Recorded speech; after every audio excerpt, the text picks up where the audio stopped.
नमस्कार, जय भीम, जय जोहार। मेरा नाम है चांदनी अहमद और एक कविता लेकर मुखातिब हूँ आपके साथ। कविता का टाइटल है डॉक्टर भीमराव अंबेडकर हमारी प्रेरणा। आज 14 अप्रैल का दिन बेहद ख़ास दिन है हम सभी के लिए, तो चलिए शुरू करते हैं। तो इस कहानी को आइए एक कविता का मोड़ देते हैं।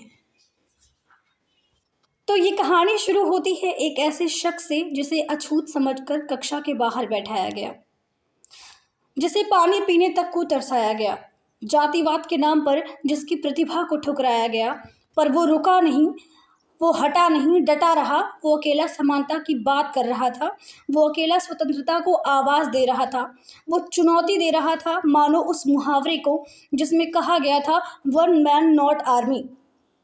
पर वो अकेली अपनी विचारधारा पर एक सेना खड़ी कर रहा था। जिन गूंगे लोगों को सदियों से हक की आवाज़ बोलने तक ना दिया गया, वो आवाज़ दे रहा था, उनकी ज़ुबानों को आगे कर रहा था, मज़दूरों, मज़लूमों, महिलाओं और किसानों को। वो सफल हुआ जानते हैं क्यों?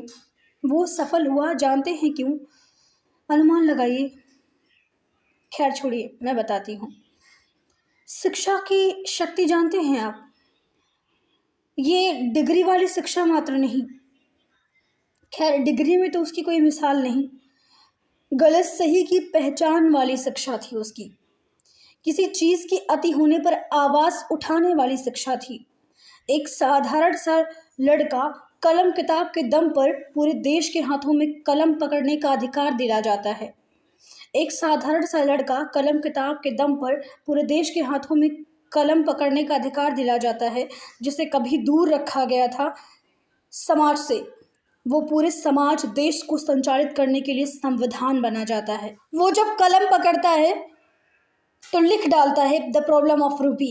वो जब कलम पकड़ता है तो लिख डालता है द प्रॉब्लम ऑफ रूपी। उसके विचारों पर भारत का केंद्रीय बैंक आरबीआई बन जाता है।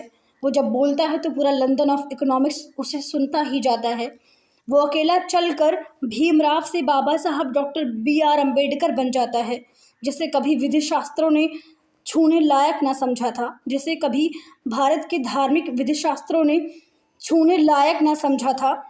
वो स्वतंत्र भारत का पहला विधि मंत्री बन जाता है।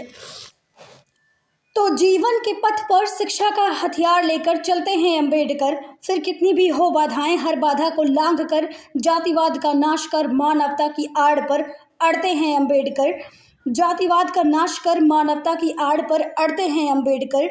ना हो किसी के अधिकारों का हनन, अब ना कर पाए कोई किसी का शोषण, ये ध्यान में रखकर संविधान लिखते हैं अम्बेडकर, संविधान लिखते हैं अम्बेडकर।